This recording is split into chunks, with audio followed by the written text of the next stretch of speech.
लक्ष्मीपुर अमरपुर बांका।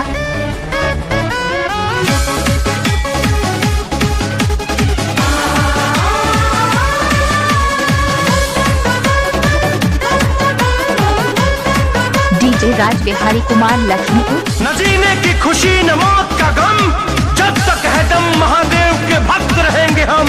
हर हर महादेव, हर हर महादेव। जिनके रोम रोम में शिव है वही विष पिया करते हैं। जमाना उन्हें क्या जलाएगा जो श्रृंगार ही अंगार से किया करते हैं।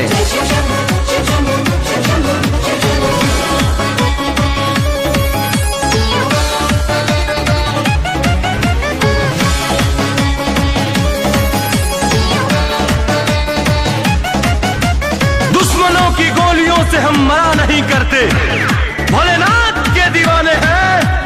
हम किसी से डरा नहीं करते, हम किसी से डरा नहीं करते। हम बनारसी हैं गुरु, हम पर भोलेनाथ का साया है। हमारे लिए महादेव ही सब कुछ है, बाकी सब मोह माया है। मोह माया है।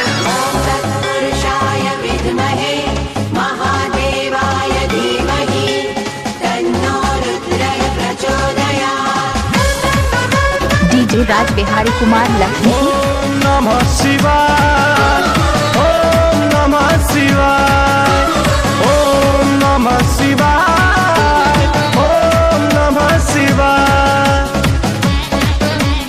ओम त्र्यंबकं यजामहे सुगंधिं पुष्टिवर्धनम्, उर्वारुकमिव बन्धनात् मृत्योर्मुक्षीयमामृतात्।